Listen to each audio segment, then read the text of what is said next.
Okay, 3, 2, 1. Right, it is a cold evening in the south end of the UK, but spring is coming. Welcome to the Libernet. If you don't know who we are a community aiming to use art, technology, and books to transform the face of the internet. And I am joined by SNAX'S, our second guest. Hello, how are you doing today? Doing great. Good to hear. Good to hear. And yeah, so just tell us a bit about because I've done a bit of research into your sort of websites and what you sort of do. Just could you tell us a bit in your own words about what you do in terms of contributions to blockchain technology? Mm-hmm. I do stuff. Well, and with blockchain specifically, I make NFTs. Yeah. And right now I'm working on 2 NFTs, I guess, tulips and pizzas. And I've been working on the tulips for 3 years, the pizzas for maybe 12 days. 12 days, yeah. And you've made quite a bit of progress in the pizzas. It seems like you've done a lot more than 12 days. And the tulips just look. It seems like that. Yeah. It feels like that to me. Well, it's very interesting because yeah.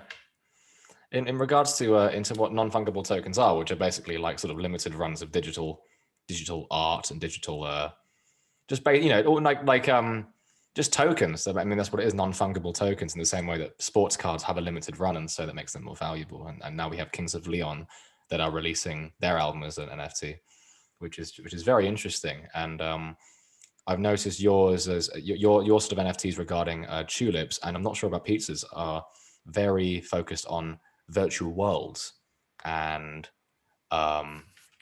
and graphic design and sort of gaming technology, perhaps, to sort of create these sorts of virtual gardens, right? Yeah. So the tulips project it started as a joke, like a lot of things. Yeah. And joke was, we were at the Rare AF digital auction in January of 2018, and we were watching people bid crazy sums of money on crypto kitties and rare pepes and stuff. Yeah. And somebody in the audience yelled out crypto roses, and then we yelled out crypto tulips. And we, meaning me and my co-founder, who I actually met at that event, who was a Philly suburb resident. Which is where you're from as well, right? I'm coming at you live from South Philly. That's right. Yeah. And so we've been working on that project for a long time. And then pizzas just happened. It didn't just happen. I mean, I've been thinking about DAOs for, probably a decade at this point, and they haven't really been able to do a lot, and nobody really knew what they were, and nobody really cared what they were that much. Like, I was talking about self-owning cars in 2011, 2012, and that's not reality, but now, but other things are. And so it started with this idea that pizza should be free, because if you ask somebody else if a person that wants a slice of pizza should have a slice of pizza, most people say, yeah, give them a slice. And so because of that, I made this website called PizzaDAO.xyz. And just to interrupt you, DAO stands for a decentralized autonomous organization. Is that correct? Yes, yeah, it does. And the way of the DAO, but WEI. So I made the site, and I said that the goals of the Pizza DAO were to build the largest community of pizza lovers and pizzaiola in the universe, to digitize all of the world's pizza knowledge, and to create an open source franchise called Open Pizza. Right. And the idea there being that everybody deserves to have good pizza, and a lot of people have bad pizza. Yeah. So if we make pizza free, and we make the information behind how to run a pizza place free, then maybe a lot of places could open pizza places. And if we go even further and we blockchain all of this and give them blockchain accounting, I've been calling it block books, a blockchain accounting system, then maybe DeFi can invest in pizza shops, literally. Yeah, which would be crazy. Yeah, that's what's so. I mean, it's interesting, sort of seeing these different things open up, and it's happening so quickly now. And you've been working on it since 2018, is that right? So you've been like way you were doing this way before like it became like sort of trendy. Yeah, I mean, I've been organizing Bitcoin meetups since 2013, 2012 when I moved back to Philly. I'm in Portland before that. Right. Yeah. And we used to have our meetups in 30th Street Station, the big train station that's on the west of the river in Philly, on the west of the Schuylkill River. And we would meet. Actually, this is so funny. We would meet outside the Pizza Hut. Okay. Never connected those dots until now, but yeah, we would meet outside the Pizza Hut and we would pull together all the chairs from the different tables in the food court. It was really silly and punk rock kind of, and just sit there and talk about Bitcoin. Yeah.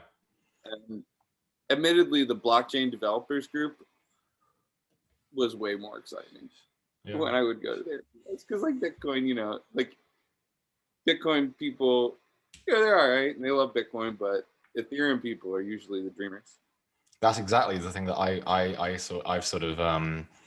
I've sort of predicted, I suppose, from my limited knowledge on the whole thing, is that Ethereum is for the artists. That's what I think. I think that's definitely something that is going to like become far more apparent later on down this path that we're going on as a civilization. Ethereum definitely seems, you know, if you are creatively driven and driven into these sorts of things, as I imagine I am, and maybe you are even more, then Ethereum is going to be the way to go. And you have, and you have a bit of it in Ethereum as well. I think you told me before we did this. So it's really awesome. It's I find it interesting. Your sort of talk about sort of democratizing and decentralizing how to make pizza reminds me a little bit, not quite, but of Mr. Beast, for example, and him opening up all these burger shops all over the country and really kind of utilizing how things are going across time. So we have are they good? Yeah, I mean, Mr. Beast is like, you know, a bit of a genius. I'm not sure he's too involved in blockchain, but he's certainly grabbing the bull by the horns when it comes to sort of changes in how we eat and how we get food delivered to us and how we shop online. I mean, are the burgers good?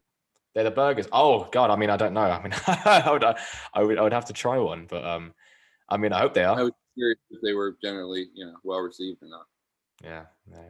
That'd be good. That'd be good to know. I mean, I'm just interested in how he's, you know, how he's really taking advantage of social and technological changes in how we eat, and that's why it reminds me of what you're doing. I think there's room for a burger organization that does a similar thing, but pizza's more meme, and pizza's more, I think more probably more, I don't know. What do you think's more well known all over the world, pizza or burgers? Pizza's just that landmark of Western food, you know. It's like, you know, I'm gonna order a pizza. You don't order a burger. I've noticed that you don't ever order like it's just not something you do. And another thing that's about pizzas is that they're so aesthetically driven. With a burger, it's just a slab of meat. Yeah, you're right. It's ugly. Burgers are ugly. I'm sorry. Right. And pizzas, and pizzas, you can sort of, you know, it's almost like an abstract painting. And so when you look at all the toppings and stuff, and that's what's so. Throw an egg on it. Do whatever you want with pizza. Exactly, you can make it look beautiful. So yeah, I think pizza might be like if there was one food from planet Earth that everyone would recognize, and also maybe that we would want to show the aliens, you know. Yeah. They're probably lactose intolerant. Yeah, I mean, I think most of the Asian population are lactose intolerant because they just don't have dairy in their diet at all. But I mean, in terms of the sort of the symbol. I said aliens. I didn't mean Asian people. Oh, Asian. Oh, okay. I think. Aliens. Aliens. Sorry. Yes. Asian people, I think, yeah, I mean, I'm lactose intolerant myself, so I can empathize. Me too, yeah. I think that there is a whole different set of toppings that they do in Asia. Like they do, somebody was telling me that they thought it was so good. Like some friends of theirs came in from China and they went to the pizza place and they wanted pineapple, mint, and maybe, I don't know if it was chicken. I don't remember what the meat was, but on their pizza, he said it was, it's delicious. So I'm sure that they got their own pizza going on. I'm sure they do. Well, yeah, exactly. Like we have mayo as a pizza topping because that's popular. Yeah, I mean, what's great about pizza is that there's obviously so much you can do with it. And again, I think in terms of like symbolism for ways to connect food and blockchain, I think pizza would be the perfect one because it's even the appearance is so commodifiable. That's and we're doing it for Laszlo. I mean, this is in honor of Laszlo Hanyec, who paid 10,000 Bitcoin for 2 pizzas. Wow. On May 22nd in 2010, which was, widely, I think most people would agree that it's like the first major, known Bitcoin transaction. Like this guy exchanged 10,000 Bitcoin, he got 2 pizzas, and he posted proof of pizza. Yeah. And I don't know what happened to those 10,000 Bitcoin from I think it was another person who, it wasn't like he gave it directly to the pizza place. He gave someone the money and the Bitcoin. At that time, I don't know if you would call it money, you call it Bitcoin, 10,000 Bitcoin. Wow. And that person ordered the pizza. There's some trust involved too. I guess the guy, I don't know if he gave away his address or what. And that would be worth quite a lot now because Bitcoin's currently worth like, I don't know, like, what is it, $50,000 US? And yeah, it's 500 million. Be 500 so million. We're actually selling, so part of our fundraiser to throw this worldwide pizza party. Yeah. Is that we're going to sell reservations on a bonding curve. So like each one that people buy, it'll increase in price, and then the last 2 will cost 10,000 Bitcoin. Okay. And that's a bonding curve. That's an example of a bonding curve you just described. Yeah. So Unisocks, the famous Uniswap sock that are now trading for probably 6 figures, I think, are on a bonding curve. The last one of them, for instance, they want more than us. Okay, we only want 10,000 Bitcoin for our last 2 pizza reservations, but they want more Ethereum than I think can exist for the last Uniswap. Right. So, but that's how they work. Right. That's yeah.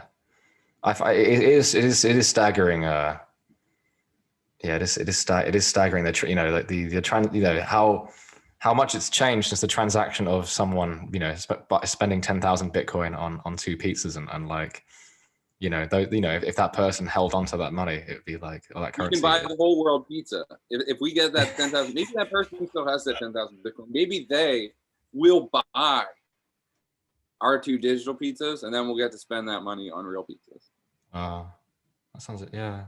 So guide me through. If you could be more detailed, like about how you're going to sort of publicize or like decentralize, like how to open a pizzeria. Like, what's the sort of the strategy on that, if I may ask?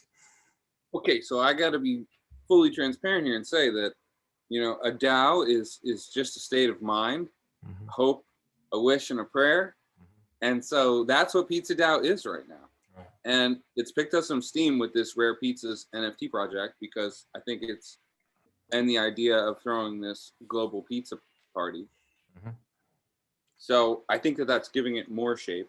But in terms of the stack and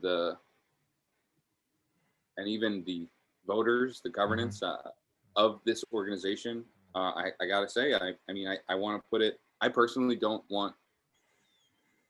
I don't know that I love pizza enough and know enough about pizza personally to be one of the leaders of this organization, but I would like to make sure that we put the people who are in that position in charge. So, people who are maybe some people from Italy who are recognized as pizza artisans, some New York pizzeria, the we're building a list of rare pizza shops all around the world. And what I've noticed about the USA is that I actually noticed that you like I've seen some like YouTube videos on like the different ways that you cook pizza in you know, like a Detroit pizza and a Chicago pizza and a New York pizza and like, you know, I'm vegan, so like, you know, obviously I would swap out the cheeses for like vegan, but like it's blackberry pizza or blackbird pizza in Philly. Yeah, right. Although apparently they don't treat their workers well, so I don't know. Okay.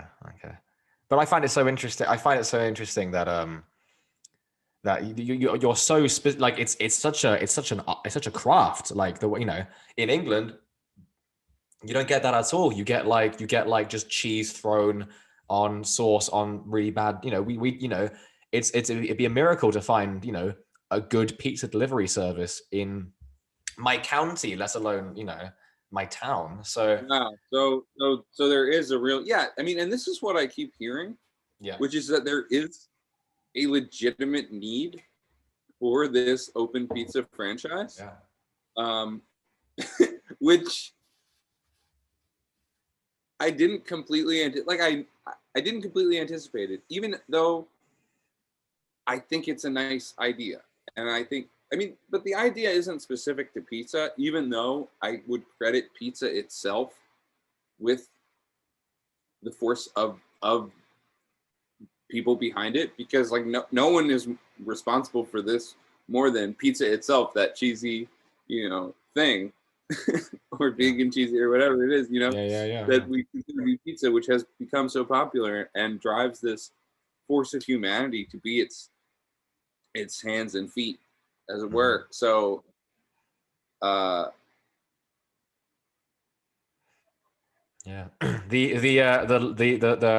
effortless flow of energy, the DAO of pizza, because it's that whole thing about it's a really nice thing, you know. It's a circle, it has fractions, you cut it into 8. This is kids, you know, they only learn how to do 10s and stuff. Like, you get to learn 8s with a pizza. And it's got pie in there. I mean, that's why we're starting our reservations on March 14th, of course. Oh, so, that's brilliant. So it's like, it's such a nice object.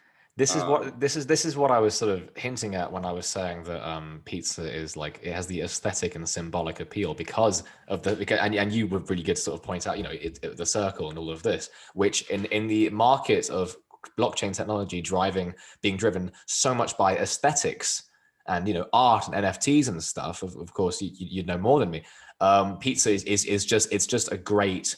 It's that great conceptual framework to sort of be like, right, this is going to be like an icon in the sort of the aesthetic revolution that will, I don't know, that will transform the internet to Web 3.0 or whatever it is. This, you know, this crazy, like, that we already are seeing an explosion of pizza art in our Discord. Like, just so much pizza art over the last week and a half. And it's funny. It's great. It's like people are starting. I was joking. I was just on Clubhouse and I was joking to people that, you know, somebody burned a Banksy.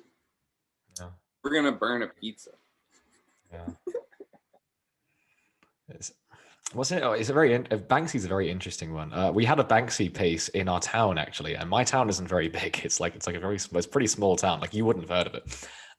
Like, most people in my country haven't heard of my town. Well, actually, what was interesting? Are you planning to burn? Setting it to burn? What, the Banksy piece? No, no. But well, I mean, just wink or something. Don't blink twice. I mean, I had no control over it. It was put up. It was put up in by the like an arcade, like by an arcade, and then I think they tried to sell it off privately because it was on their wall, so it was theirs to choose. And I think there's a lot of legal squabble about that, and now it's like in a private art shop or whatever, and it's just so funny to see. Nobody gets to see it. Well, people got to see it, but I think eventually, I think it was defaced. I don't know. It wasn't taken. It was defaced, and then the people who owned the property that you painted on tried to privatize it. It was just such a sham, and I don't know whether it's our town and some of the people in it that just didn't take kindly to that. Like, yeah, exactly. That's my question. How do people feel about that, you know, the Banksy, whether it's one person or multiple people, I don't know. How do people feel about it in the community? In my community, in my town. Yeah. I mean, what's strange about my community is it's so fractured, and so like there are so many different sort of types of people, and there's a like, because in my town there's a real sort of surface of creative people, sort of like but it's always a half step, and stuff always seems to sort of get half done, and it's a real shame when you have someone like we have a very successful entrepreneur called he's a billionaire, and he puts a lot of money into projects such as building a multi-story skate park, and refurbishing the pier and stuff. It's cool, but like a lot of the creative efforts in this town are completely monopolized by this like one organization called the Creative Foundation, and a lot of people don't like it very much, and a lot of people, like people, myself included, because Creative Foundation. It's like the evil corporation in the video game, the Creative Foundation. Exactly, the peacekeeping authority. You know, they've always got those like benevolent names. Exactly. I'm sure they have our best interests at heart. The Creative Foundation. And that's and foundation is as foundation does. You know, and for example, one of the things that what can you do? Sorry, I missed that. Yeah, institutions. You know, institutions. Exactly. Like, how are we going to keep the Pizza Dao from getting corrupted by being an institution? I have no idea. Exactly. And it's all to do with sort of reeling back centralization. And that's what's happened so much in the town that I live in. It's that people can't find themselves to pursue their own creative ambitions unless it's funneled through the sort of the approvals of these creative people, as if art was something that you had to have permission to do. And that's what's so infuriating. I mean, hey, who do you think you are making art? Right. I mean, who told you could do that? Well, exactly. I mean, the thing is, you know, it's go on. It becomes just who told the people with money that buy this stuff that they could and should buy yours. So that becomes the thing, like that. You know, everyone can and should make art, but when you start to get into the art world, then it gets a little bit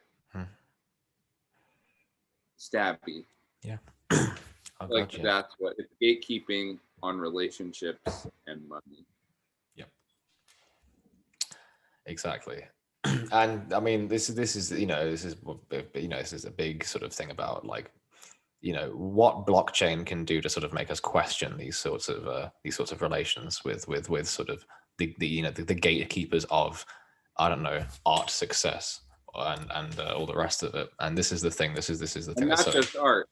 Yeah, well, not just art, not just, of course, you know, books and just technologies and business like enterprises. PatentDAO.xyz. Right. You know, it's the same idea as Pizza Dao. It's just for patents, you know, because information should be free. Because, like, for me, I have, you know, I'm looking at a TV in front of me, okay? And when I bought that TV, which I didn't, it's my girlfriend's TV, but when she bought that TV, or whoever bought that TV when it was purchased, got the instruction manual for how to make it, for how to source the components, for who knew how to repair it, all over the world, and the web address, perhaps even, you know, a decentralized today, right, address for the information about those things. The TV, number one, would probably be nicer if this had been happening, right? Because people would have made a better TV. Number two, I might not even have a TV. Maybe we would have a better technology. Who knows how long, you know? But to me, give us the recipe. Give the people the recipe to everything. And we'll get better food and better other stuff. Yeah. And that's I mean, when you sort of think about the philosophy of like ownership, I'm not so sure about the idea that, like, if that you can own something like knowledge. I don't, you know, like in the same way you can own like items, and that's, you know, even like ethically speaking, it's you can't even own movies. Yeah. I mean, movies to me are free. Yeah. If you want to pay for a movie, go for it. For one, I held MoviePass all the way down to 0. Yeah. HMNY, RIP. But like, there are so many people in the world that shouldn't have to pay for almost anything. Yep. Actually, most of us probably, because money is, it's just a distribution technology for goods and services. Yeah. And it sucks right now. It's doing a terrible job. Yeah. It's like, you know, look around. The things are not getting distributed properly. This is the, I mean, yes, exactly. This is the thing. I mean, in my article that I'm going on why the left and right will fight the revolution together. I basically sort of say that, like, you know, the whole thing about money is what it should be. It should be a reflection of value and quality of life. And I think everyone can agree on that, even the left wingers and the right wingers. And for you to simply say that that's not being represented properly is no longer a left wing and right wing argument. You can actually dissolve the sort of polarization of that by saying that I hate Trump. I hate Biden. Yeah. I hate Obama, Clinton, Bush. You like Bush? Like, you name a president, I'll tell you why he sucks. Yeah. Yeah. So I'd agree with that. I would say. I mean, like, I like what Lincoln represented, even though Lincoln wasn't really, like, you know, like he was like probably, I don't know, maybe Kennedy. I don't know. Like, this is the thing. I like really tall. That was Lincoln. Cool. Was he? Yeah. Yeah, he was tall. I'm really short. Kennedy tried to abolish the. I mean, one thing about Lincoln and Kennedy is that they both tried to abolish the Federal Reserve, and they both got assassinated. How interesting is that? I wonder. Yeah, I wonder. Right, which is what we're talking about. And Jackson, wasn't he going on about silver when he got shot? Or was it McKinley? I need to refresh myself on presidential history in the US. Yeah, I mean, I have similarly, you know, ill will towards Boris Johnson. I know that in my community, we were all rooting for him to die from COVID. I had a podcast where someone threatened to, like, I don't know, to sort of hurt Boris Johnson, and I was like, I was getting started, and I was like, you can't do that. You can't say that, because what if, you know, there is that legal thing, you know. And I had to. I didn't know exactly what the rules were. He caught it. But he got it. Himself. Yeah. Well, it's a difference between wishing someone. Yeah. I didn't. You know, he survived. I mean, when Trump, not to sort of, you know, not to make it sort of political, but when Trump came out with COVID, when he recovered, he had this kind of, like, this real accomplished, like, thing. He had, like, stood up on his, like, on the plinth or whatever, and was like, I feel better than ever, you know. It was good. It was, I mean, he lost, but it was still a smart move probably to get COVID and get better for the way that, like, you know, the way that the conservatives were, their strategy, which was like, COVID's not real. Look, you know, God Emperor Trump is fine. Yeah. Yes, exactly. Go out, send your kids to school. It's all okay. Yes. Interesting stuff. So you were talking about the way of DAO, but WEI, and I'm not familiar with what that means in Sanskrit. It's because of Gwei, like because of gas and Ethereum. Oh, okay. Because I thought because I think what Wu Wei is a Taoist term, and I believe that, you know, when you're talking about Taoism.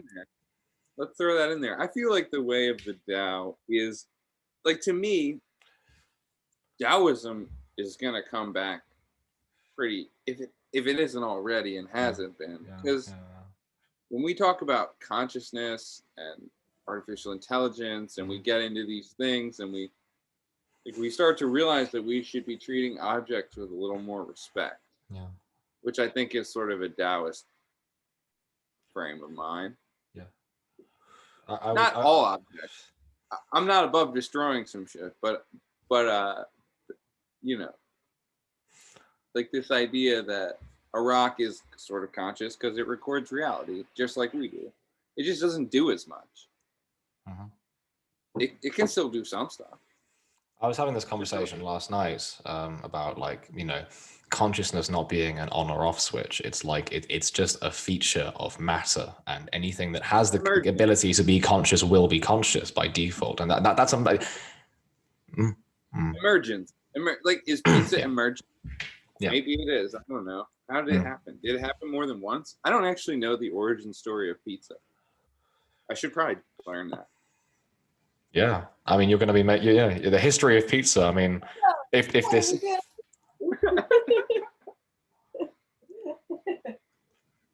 if this goes well, you're going to be shaping the history of pizza as well. So you'll be part of the books. We'll see. I mean, I will have a small part to play, but in terms of like what pizza itself should actually be, I can't claim to have that much vision. Yes, I mean, but in terms of your own opinions that you've already said, and your participation and contribution to the project, I think you definitely have enough to sort of to stake in terms of your involvement in it. Especially Yeah, I mean, I preferred tacos anyway, which is why I started raretacos.com. All right. Yeah, that sounds really good. I mean, so I want to talk a bit about the tulips, because I think we've spoken a lot about pizza, and I want to hear a bit about your virtual tulips, because that's more that. I was like spinning up for tulips. We had like, our team had grown from about 4 or 5. We fluctuated between probably like 3 and 7 team members over the last 3 years, and then we suddenly went from like from 5 to 12 about a month and a half ago, maybe 2 months, around the time that I got on Clubhouse, which was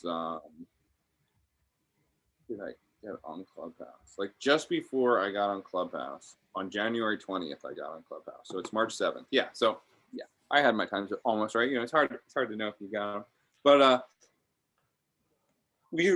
I was starting to just quit everything else in my life to focus on the tulips, and we have been working on them for 3 years. So they were finally sort of coming to fruition.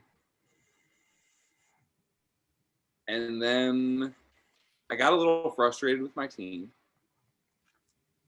because I was working really, really hard on tulips, and I didn't feel like I was getting the proper support from a few of the team members, most of them. And and then so then the pizza idea came along, and I was just like, okay, this is it. And I'm sorry, y'all. Like, I have to focus on the pizza. But I still love the tulip project, and I will see it. We will see it through to completion. I mean, we haven't really promised anybody that much except ourselves, because like nobody bought anything from us. So yeah. Can you guide me through the mechanics of how it works? Is it AI generated flowers? Is that it? I mean, I was trying to sort of grapple with what the actual mechanics of the project were. Yeah, I mean, I could even share my screen and show our current demo, I guess. Should I just do that? You can do that, yeah, for sure. I'll link everything at the bottom as well. I'll link all the relevant links in the description, so people can find your websites themselves. They're generative flowers, and currently they work with the PHP script that Mark, actually my co-founder, wrote. Oh, you've disabled my screen sharing. May I have permission, please? Yes. How do I do that? I don't know. We'll there we go. Try now. Is that okay now? Yeah. Although it doesn't seem very happy about doing it. Okay. Let's see. Share. I mean, it's not a biggie. I mean, yeah. So. My laptop is stopping me. My security and privacy settings have not allowed Zoom. It's no biggie. I mean, if will not be able to record the contents of your screen until it is quit. Well, I guess we won't do that. So it's at demo.texel.space. I'll link it. Yeah. You could share your screen and show us, but so there are 5 bloom types. There's standard, double, parrot, fringed, and star. Mm-hmm. And there are 2 gradients, a primary and a secondary, which each have 2 colors. So it's like 4 colors, 2 gradients. And then some tulips have a virus, and they have different leaves on their stem, like different greenery types. And that's pretty much the room for variation among the tulips. We had another one. We had something called asset tether at one point, where it would kind of like tie the tulip's potency and like virility and breeding behavior to the performance of assets against a peg, like from when the tulip was minted, when it sprouted, but it just seemed too complicated, so we kind of scratched it. Did you find the website, demo.texel.space? Oh, is that okay? I was looking on our chats. Okay, let me just find it. Demo dot TEXEL dot space. TXTL dot space. No. Demo dot TEXEL. Oh, TEXEL. Oh, yes, there we go. Demo dot Like Texel, like the island. They say Texel, I think, in the Netherlands, but it's Texel for us. Right, and I'll share my screen, and then so how do I do that? So there we go. So that's working on them for a while. The first idea we had was to make a game. Oh, yeah, there they are. So if you click in the upper right, it'll generate new ones. upper right. This the X button. Is that right? Yeah. Okay. I see. Oh, very interesting. Okay, that's awesome. So that one has a virus. Does that allow the tulip to mutate? So you can then create code to generate new flowers. Is that exactly what a virus means? Well, the virus is just like it has a hologram pattern that's on that flower. If you saw, like this one has a zebra virus. Okay. That's cool. I mean, so does the code iterate over time, or is it already set? I'm not a coder, so I don't know what I'm talking about. But each one is random. These are being randomly generated, and you can breed them together to make new ones. Mm-hmm. And the new ones will have, random combination. It's an algorithm that the details are pretty much that the different blooms have different characteristics in the breeding, and the watering level of the tulip itself has some impact on how it breeds. Yeah. We have our breeding on Rinkeby, so we have the contracts done. Although I have to tune them a little bit more, but that's a nice looking one. That's a nice one as well. I like the colors on that.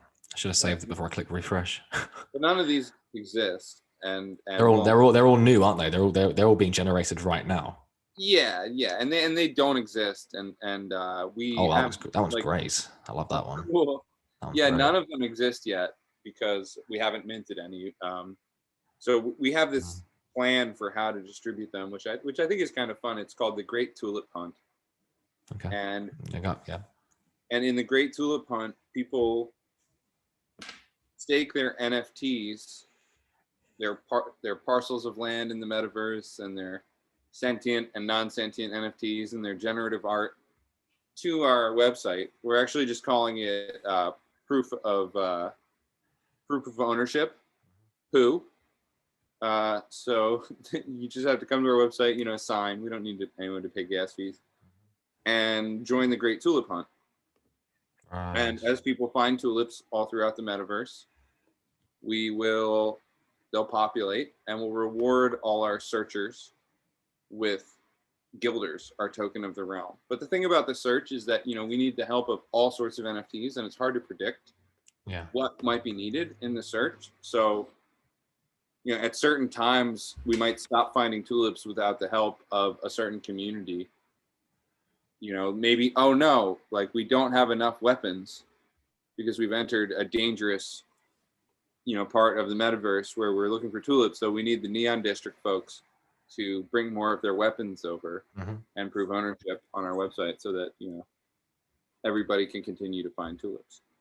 Wow. And then once the tulips are all found, we'll have a draft where we're actually going to sell some draft tickets, and that, not sure exactly how many, 100, maybe 1,000, some maybe less, some amount of people to kind of have first dibs on all the tulips that have been found, which will probably be, 5 to 6 figures of tulips, like 40 to 150,000, somewhere in there. We're going to let the number kind of probably depend on how many people help find them. Yeah. And then after the draft is done, we'll have a Dutch auction, naturally. Yeah, and forgive my uneducated brain. A Dutch auction, Dutch auction is, you set a price, and then it goes down. Yeah, and people can, buy at any point. So we'll start at a very high price, and then it'll go down. I need to mute Discord. Me too. Let's see. Luckily, I've got headphones in, so it's not going to cause a problem on my end. But oh yeah, I know. I'm not. No, it's fine. Not at home. Are you not? Oh, okay, okay. Well, it's been Well, thanks for coming. Then that's a short notice as well. We basically live at my house now, but we were over here this afternoon because we're moving stuff. We're moving soon to another house, but. So you pay in gibblers. Sorry, is that correct? In guilders. Guilders. Oh, okay. Yeah. Okay. So is that forgive me, is that the Dutch currency or is that the cryptocurrency? It was at one point, and it doesn't exist as a cryptocurrency or as a real currency right now. So, but we're gonna make guilders, the cryptocurrency. Okay, and that's going to be that's going to be your currency as well. That's going to be your form of currency. Your crypto. Well, I mean, not mine, but like Texel. Texel, yeah. Sorry. Yeah, of course. I have a currency called SNAX'S, and that's mine. But Texel will have its own guilder. Okay, that's awesome. And then after the Dutch auction, which people will participate in with guilders, we'll start putting out games that you can play with the tulips, and you can breed them. Like the way breeding works is that you feed tulips to sheep to get fertilizer, and then you feed the fertilizer to tulips, and you get like around 3 fertilizer per tulip you feed the sheep, and then you need to fertilize each tulip when you breed, so we can kind of control how many tulips are getting made. And but there's another option that you can do, which I think is really great, which is that if you save your fertilizer and you stake it to the liquidity pool of fertilizer, you probably have different liquidity pools that we incentivize. You can farm new tulips, but those tulips are just randomly bred from tulips that have been fed to sheep. Yeah. So it's like you're breeding tulips from the shit pile, which I think, that's what I was expecting. I actually call them Skynet tulips. Okay. Because they were sent to OXO. That's how you burn stuff. Right. What was so you burn stuff? Okay. And but yeah.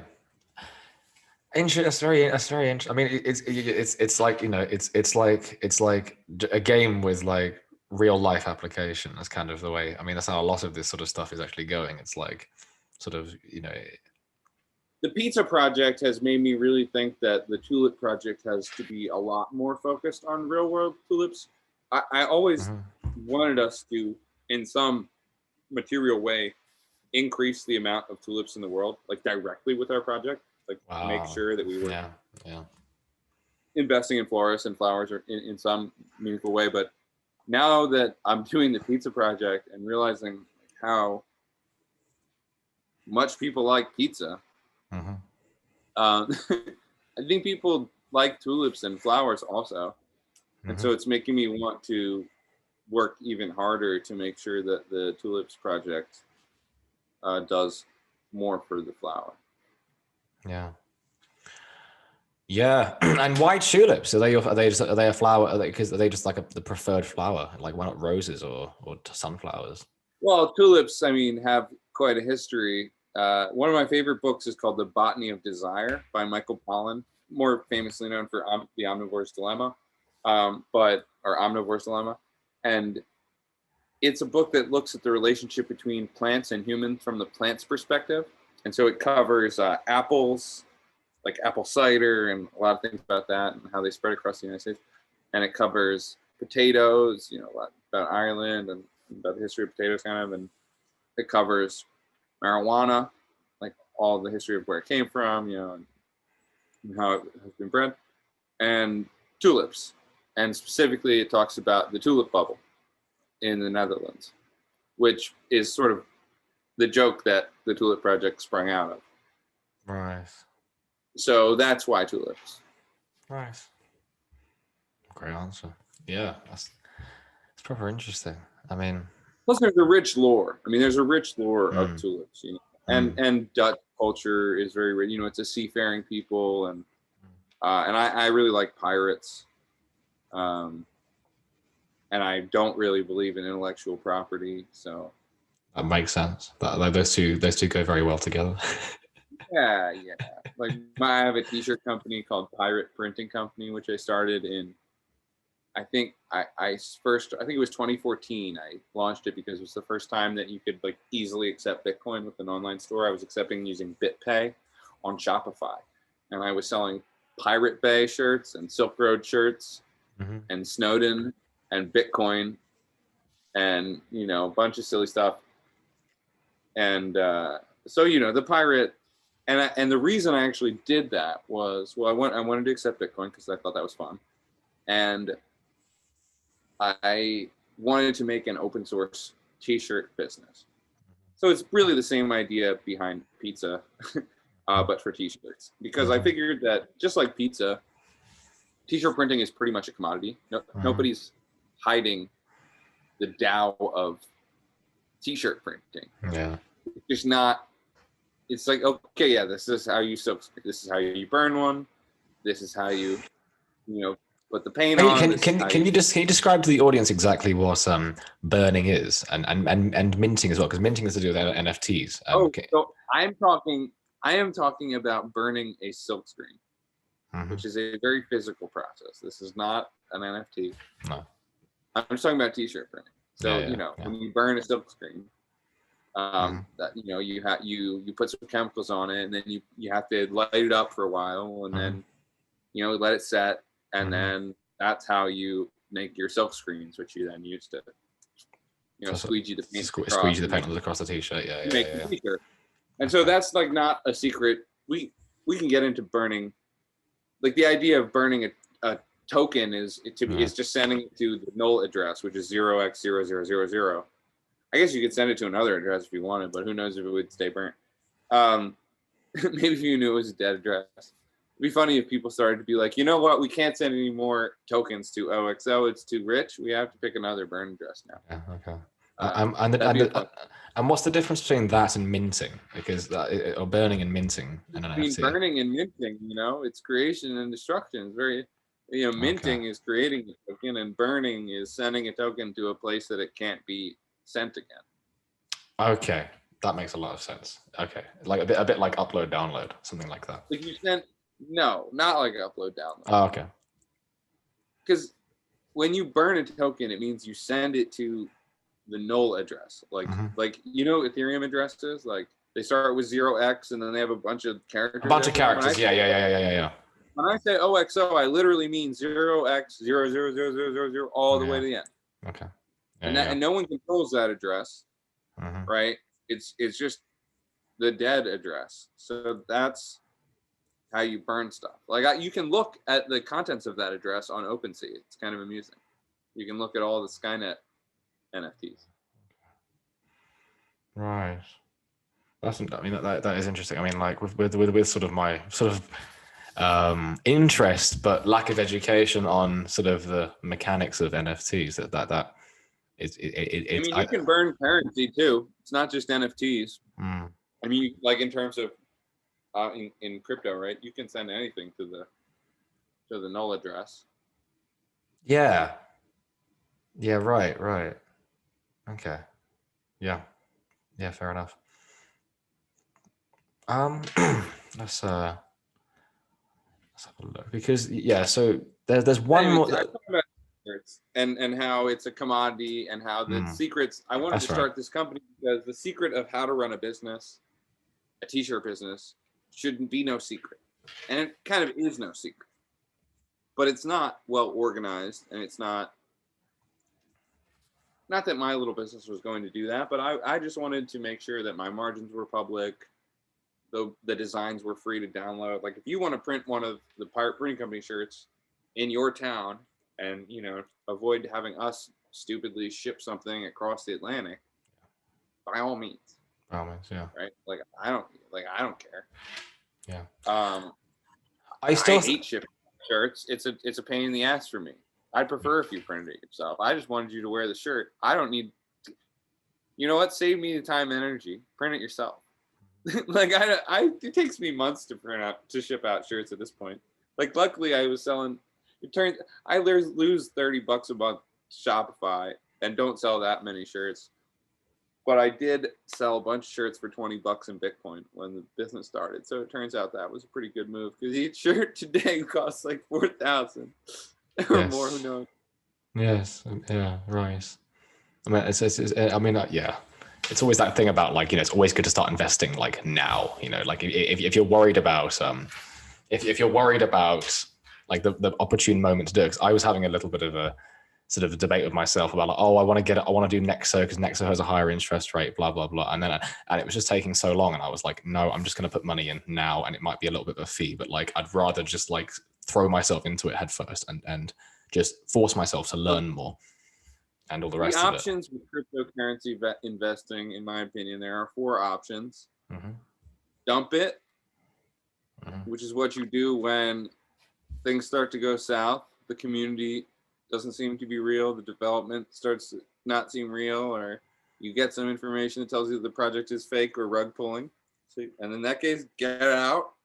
Then there's hodl, which means, you know, you got some and you're chilling. There's DCA, dollar cost average, which means, you know, just buy a bit every period of time. And then there's aping in, which is what you're talking about. Always purchase early. And that's, you know, sometimes that's the strategy. But always dump early. I learned that in 2017. I held things all the way to 0, let me tell you. Right. Plenty of things. There's I saw because I was very interested in the whole GameStop sort of situation, which is still very interesting. GameStop. What do you think about that? Interesting stuff, man. Really interesting. People think it's like it's just a one-off, and I'm like, no, I don't think it's a one-off. To me, what GameStop is about is that the people love video games and hate hedge funds. Yeah. And I agree. Because video games are awesome and hedge funds suck. Yep. So the people have spoken. Yeah. But to me, the reason why I'm behind all this decentralized stuff is that we shouldn't pump GameStop. When it comes down to it, we should pump our local businesses in our community. I honestly thought that the GameStop wasn't real. It was. I think it was about people correctly accurately predicting that people that the hedge funds would be calling us short, and then artificially. Yeah, there was a website. There was a website called like highshortinterest.com or something that they put up to support their cause, you know, and it just looked.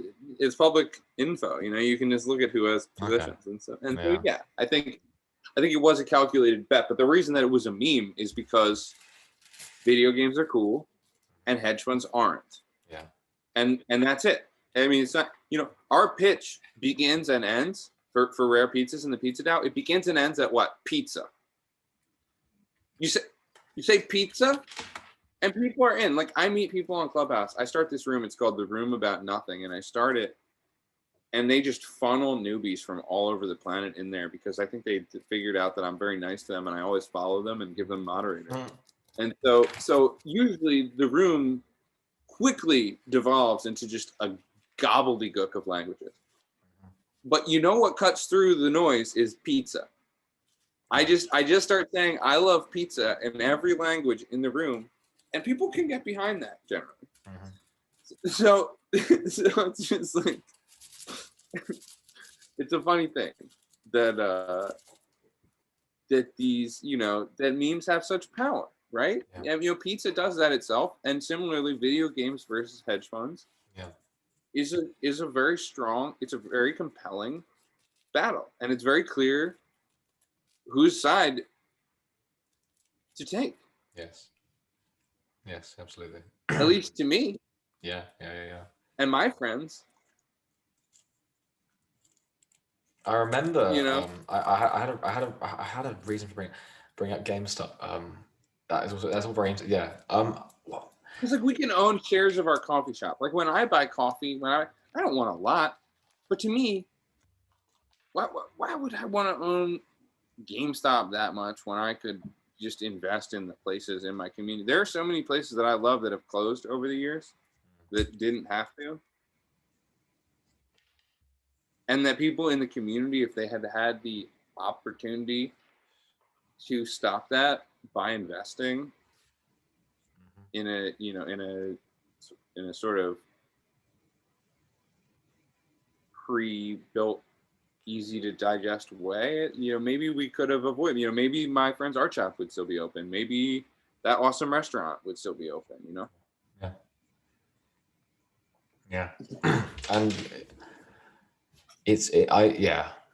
with COVID. I find it remarkable how the economy sort of sets so businesses are doomed to close down, even though there's this sort of strange thing of like everyone's running out of money, and I don't understand how that can be true when it's everyone. And I'm not an economist, but like I still think that strikes me a little strange, and it's like, well, someone's gaining from this, you know. It's the property owners. No, definitely.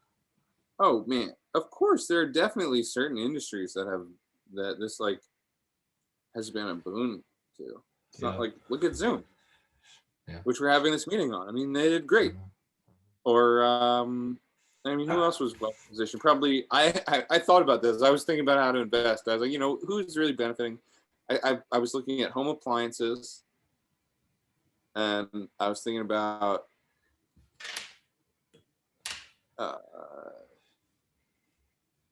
like pharmaceuticals, I guess.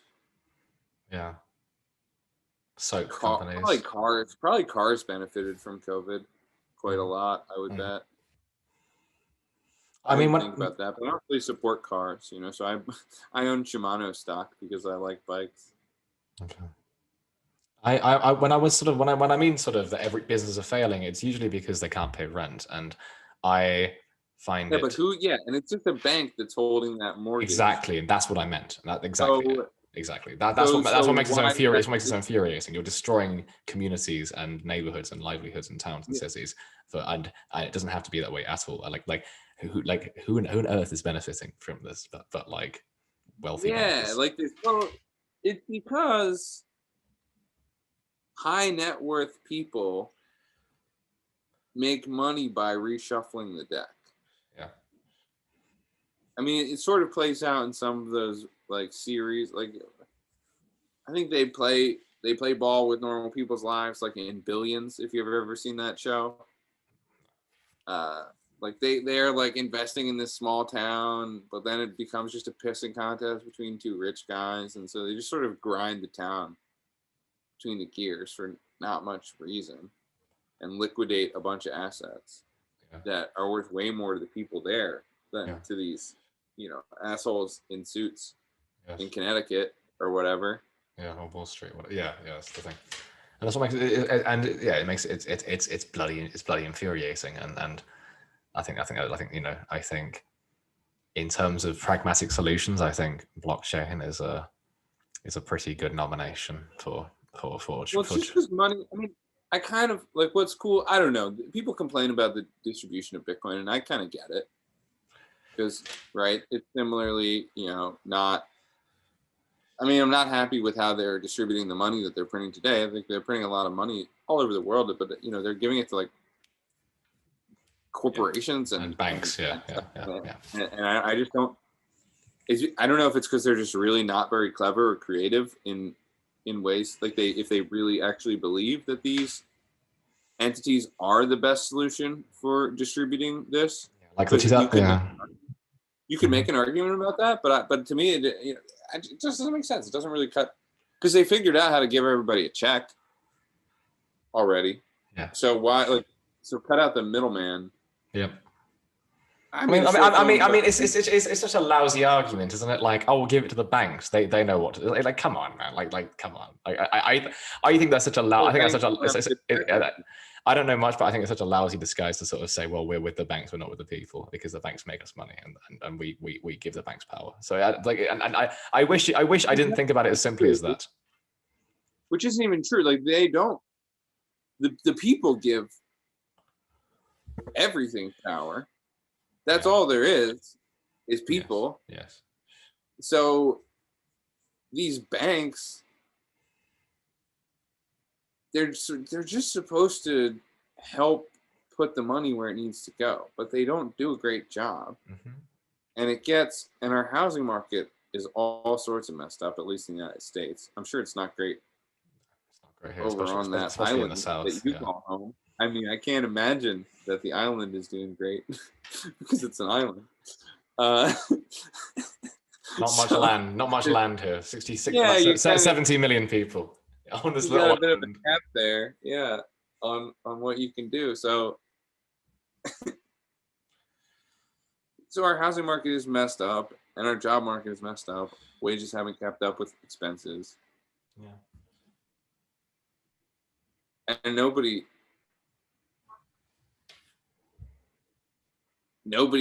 that I talk to thinks that, you know, the banks have done a good job. I mean, it's a strange thing. Like, have we all forgotten about the 2008 economic recession? Like, have we forgotten? Like, is it like something that like we just like got amnesia over? What's weird and is that it seems like a lot of this stuff happens because of government interaction with the market in a certain way. And I'm not a free market guy. I mean, I have a complex set of beliefs that I couldn't really sum up probably unless we talked about individual issues, but it's normally a good sign as opposed to ideologies and all the rest of it. Yeah, I mean, it's hard to say. I mean, and I could change my mind in the course of the conversation, you know, about whatever we're talking about. So that's still a good thing, I think, you know, like, yeah. Yeah, but in this case, I would say that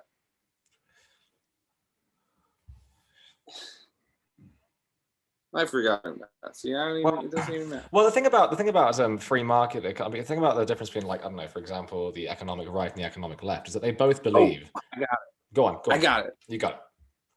The right and the left, they do believe. Everybody believes a lot of the same stuff. It turns out, no matter who they are. But what I was going to say is that the government kind of backstops both housing and education in the United States. In the case of college, with the loans, with mortgages and student loans, and I think that those two things destabilize our monetary system in a certain way, because the price of college is definitely way too high, and so is the price of homes in the United States. And so I'm not sure that it's because of the way the loans work, because they're backstopped by the Federal Reserve exactly, but I think it has something to do with it. And whether it does or it doesn't, those things are way too expensive and have completely outpaced. I'm not educated. How much a year is it for the average college education, like for a year? Oh my gosh. Now, I think if you want to go to a private college, I think it's 50 or 60K. 60K, yeah. Which is a huge amount. And even for public colleges, I mean, I think community colleges maybe sometimes are like 2 or 5K, maybe even. Like, you can get, especially if you're not living on campus and you're commuting, and state schools can be cheaper, definitely, if you're like an in-state tuition. You know, it's probably could be like 10 or 13. I mean, I haven't. It's been a while since I went to college. I don't have children. I'm not thinking about it, so I don't know how much. But I know that private schools have gone up a lot, and like, I don't know. I'm curious what Temple tuition is. I'm about to check. So Temple is the kind of state school in Philadelphia. It's in North Philly. Okay, so in-state is 17 grand. I mean, that's and Penn State is 18 grand. So that's for a public university. Drexel, which is private, is 54.5 grand. That's a lot of money. So, and homes in Philly are going for 300 grand, probably most of them, or more in most places. I wonder how the universities are going to change over time as we're sort of inevitably, blockchain or otherwise, turning it, like, the knowledge is becoming free. Not like that. There are tutorials on how to do everything. This is the thing. The other crazy thing about this economic pattern is that so we sort of pump money into colleges with these student loans, which are backstopped by the Fed. So people feel really comfortable. I think institutions probably feel really comfortable moving around as batches of like collateral, because the loans they're just selling people, they're selling your loans to each other. And then students feel comfortable taking them because you just do that. That's what you do. That's what you do. Okay. And then but then these schools, right, they rake in the money. So like University of Pennsylvania, where Donald Voldemort went, school, takes a lot of this tuition and then they feed it back into buying real estate in their neighborhood. So in that way, these student loans start impacting the real estate market and making home prices go up. And then the university offers to buy homes and help with mortgages for its own employees, which pushes down wages for the university, which they can do because they're jacking up home prices. I've heard of this. I've never heard of this particular dynamic. That's lovely. That's lovely. I believe you. I believe you. That's just peachy, isn't it? This is what makes me really sort of wonder what the future of the university is going to be like when people start to clock onto the fact that, like, I say it's all for what is it for? Is it for the certificate? Is it for the contacts? Is it for the get out of here. Get out of here. Stop gatekeeping. Yes, exactly. What the best part about going to university is? Being around a bunch of people your age that have similar interests. Yes, that's the yes, I agree. The best thing. Mm-hmm. And you can get that from a city. Yeah, just move to a city. Mm-hmm. I mean, it's nice. It's nice to sort of. I think the best thing university taught me was how to live independently while just studying or whatever, and that was still something that could be managed by. Excuse me, it's still something that could be managed by just working something. And most students that I knew had to do full-time jobs as well as their degrees, even though their degrees were sold to you as full-time jobs. Terrible. And now I'm getting hard. That is hard. Like I worked through school a little, but like not full time. I worked in. It was hilarious. I worked in the dining hall. I scooped food at the. I could say scooped food because it was not like it wasn't. I wasn't better at it than that. Yes. Yes, and those are sorts of jobs that lots of people pick. Except here, they'd be doing this full time. And they would be, and in the university, I didn't have to do it full time. Yeah, I did like a couple times a week or something, a few times a week, and I got paid hourly plus I would get a meal on my shift, so it was a pretty good deal, honestly. And like my work life was, I would like rip my bong as hard as I could, like 5 times, three times, and then I would bike as fast as I could up to the dining hall, like throw on my shit, run in there, be like, and then get out there and be like, okay, what do you want? Just scooping.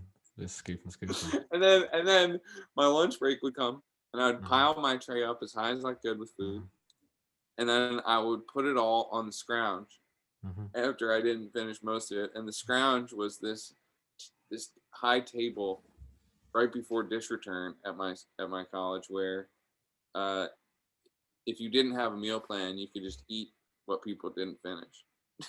Yeah. I had many a meal off of there. It was great. That's a good idea. The soup was a little weird. I'm not sure you could do that post-COVID. I'm not sure that. I think the sort of the social normal change. I still do it. You still do. I mean, like, would you be allowed to at this point? That's kind of like what I was interested in. Yeah, I don't know. Yeah. I mean, once COVID dies down, I'd probably still do it. Right now. Yeah.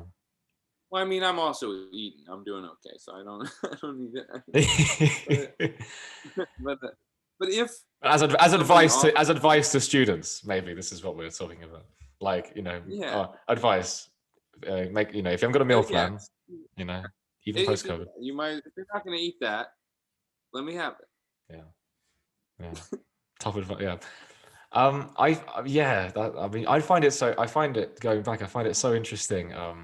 The sort of educational sort of way in which universities would work, because I was a studier of sociology, and I often found that like the PhDs of people that were teaching me were so niche to the point where it was such a specific subject that, like, okay, this, as a bit of a, and it always came off as And a bit of, what personal connection do a lot of them have to the thing? and it's all with It's each like other. some Yeah. person from somewhere that decided to study this thing from this way away other place, or about this thing that's not like super germane to their experience, and then they're teaching children about it. And the infuriating thing is how they would often try and get you to buy their book as part of the course. Like, come on, Well, that's like the equivalent, like Business Guru YouTube. Oh, buy my book, and you'll be guaranteed a promising future. And it's just, except it's a university where you should be like in a safe place, and the best hubs for educational progress and personal educational development. It's just infuriating. And now I'm getting letters from student finance, saying, like, demanding, oh, you need to claim your money. And I'm like, hello, it's COVID world, like, what gives you the right to sort of like spring this on people who are obviously struggling? Like, give me a bloody break. So that's that, and that's just the way things are with that. Yeah. So I think kids need to stop going to college like it's just what they're supposed to do. It's a bad thing. It's fun. Like, I have fun, but it's everybody should take a year off. Yes, at least. I'm not against college. I think they should seriously reconsider how it's structured and how it operates. Actually, I'm against high school too. Well, and I also mean, middle school, that's elementary school. I don't like them either. Yes. Not that kids don't have to learn, they do, but the way that most of them are structured is pretty isn't so conducive to learning. I mean, yeah, and that's pretty. I actually think that's pretty universal. I mean, here it definitely is the sort of, it's encouraging obedience more than anything else. And you haven't got your time. Yeah, like a preparation for corporate life. Corporate life is so weird, It's like corporations exist so that money can buy happiness. It's like because at least what I've found is that when trying to accomplish things is that you can't pay for good help. You have to befriend it. Like, you can't, if you want to do something great, the people who are going to be good at doing the thing are not motivated by money. They're motivated by what they care about. Yeah. And so you can't trick them. But people get rich doing whatever they did that got them a bunch of money, and they decide that means that they are entitled to certain things. And so from this, I think corporations spring up that cater to those needs, so that you can just dump your money at somebody and say, run my business, run my life, do all these things for me, make it easy. Here is this money. And they disambiguate you from having to actually be a real human and know anyone. Yeah, man. It's like the consulting companies of the world, the Bains and the big accounting firm. I mean, not, the big accounting firms, the what is it, Bain Consulting, and what are the other ones? McKinsey. These are multi, and I bet you that they have some of the worst customers that you could ever imagine, because they're people that no one could be paid to be friends with, apparently, right? That's a very interesting perspective. I quite like that. And yeah, I think about it like in terms of this sort of hyper centralized, hyper division of labor. It's that kind of, this kind of you you know, you shouldn't spend the time to sort of learn these resources yourself. You should outsource them to places where you're and to unnecessary extent if Like you were how to actually Tom's of Maine, like Tom's of Maine, or not Tom's of Maine. That's toothpaste, which is okay. But the Tom's shoes. Yeah. You know Tom's shoes? No. But okay, yeah. Tom's shoes is the brand, and their pitch was that for every pair of shoes you buy, they send a pair to Africa. Okay. Right, and so it's like, all right, great. We're putting shoes on the Africans. They don't need. I mean, come on. I mean, like, what a strange. I mean, am I got the right perspective? What a strange thing to sort of.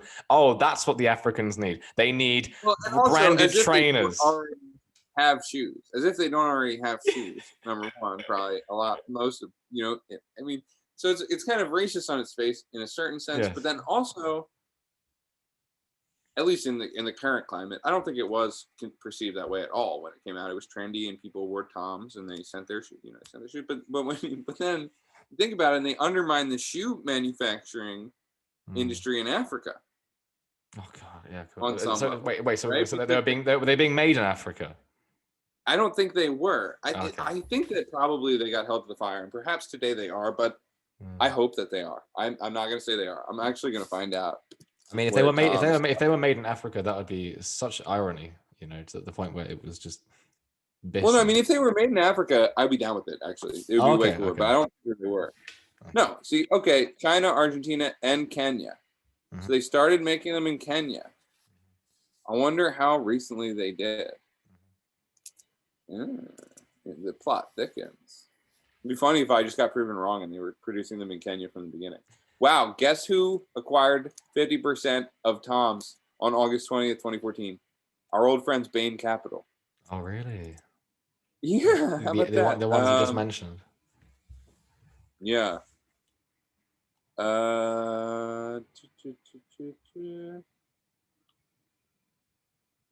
Well, I'm not sure where they began there. I mean, their Wikipedia page is not going to tell me where they began their manufacturing or where it completely is today, but I am curious to know. I'll put it that way. Yeah. And even if the Tom story, whether or not, whatever the truthiness value is here, I think there are plenty of examples where undermining local carrying capacity for industry is a bad move. I mean, China did this to the United States in some sense by shipping us a bunch of cheap, kind of not that great steel over the last decade or so. And so a lot of the steel mills in the United States don't really work anymore because guess what? All the people who could run them are old now and didn't teach anybody. So, well, guess we don't have good steel. And this is true of most things that can be produced. Yeah. Yeah. I think we should finish up because it's been a very interesting conversation, and we've been at it for I think it's like a 2 hour. I think we're coming on to 2 hours now, so that's about an hour and a half perhaps. Yeah. So this I mean, yeah, these sorts of federal I don't know, these monetary representations of value. I mean, like, and especially like in terms of should be free. Pizza should be free. Tacos, what else should be free? Housing. Yes. Healthcare. Yes. What else? Yes. Shoes. Tulips. Like, okay, maybe Tom's had something right. Like, shoes should probably be free, but they should be produced locally. Yeah. I think. To some degree. Save the shipping. I mean, like, I find I'm astounded by the fact that like it'll be October and it's apple season, and in Britain you can grow apples just great, and there are apples coming from Argentina. It's like unbelievable. I'm like, why on earth would I get them? And people buy them. It's like, it's very expensive ecologically to ship things by sea. Mm-hmm. Like they burn a lot of fuel. Mm-hmm. It makes no sense. I mean, they're probably making like a tiny extra margin of profit by doing that, and it's like, and because the demand is there, and people are just like, oh, apples, I eat apples, let's go buy apples. Yeah. Plus, it's that they're manipulating global monetary policies. the cost of actually picking those apples and putting them on a ship and bringing them over there is in no way really taken into consideration by the monetary transactions. If that makes sense. Like, they're making a bunch of money, but that's because of how the currencies work and how taxes work and how shipping works. Yeah. And how labor works. Yeah. In different countries with different monetary policies. So before the dollar controls everything. it's trying very well to do. Which the dollar is a very powerful force. Yeah. Very powerful force. I mean, everybody in dollars. Everyone, the dollar's the same for now. I think China, has some force behind some alternatives. I think Bitcoin has. Look, it's very small. It's very small in the context of these large. Yes, but I mean, yes, for now, because if something is better and it persists and it's just better in every way, eventually people are going to have to clock up. I believe in the chain. I believe in the chain. I believe in the blockchain. Yeah, I'm a chain maxi. Yeah. So. And to sort of sum up with the college education, I mean, this is the thing that Libernet's going to try and do with basically creating a library where books can be, where the creator of books can be paid their proper due, as opposed to squabbling with publishing firms, and the purchaser can also, for example, exchange books, which is something that ebooks can't do at all. You can't. The project manager said something like, one of them, if I'm saying his title. We didn't talk much about NFTs, but yeah, I think that the role they might play in this is that marketing is really expensive, and it takes people time. They have to talk to these publishers because the publishers can print the stuff and they can market the stuff and they can get it into the bookstores, and they have these relationships and this institutional power. But with blockchain, at least you can have a secondary layer where you pay your curators, tastemakers, and early birds. So just like when there's an IPO and a stock goes up really high and you're like, why did they leave so much money on the table? Right? Like, why didn't the company just debut their stock at a higher number? But it's because they were cutting in the investment banks. What up, Bain Capital? who made it possible, right? So they give them the stock at a pretty low number, and then when it actually pops on the market, those banks get to rake it in. But what an NFT does for creators is that it lets them have a similar relationship to their community. Nice, that's great. Well, SNAX'S, it's been a pleasure talking to you. Got a lot out of it. Is there anything you'd like to plug? And I'll put it in the description. Rarepizzas.com. Join the Pizza Mafia. Okay. Join the Pizza Mafia today. We are going to have the largest pizza party the world has ever known on May 22nd, 2021. So get ready. What I'm telling people is that we need more people on the ground than there were in the last election. Okay. Yeah, sounds good. I'll be telling all my fellow pizza fanatics about it. However many are left. 100,000 plus pizzas we're thinking currently, but it might be more. Yeah.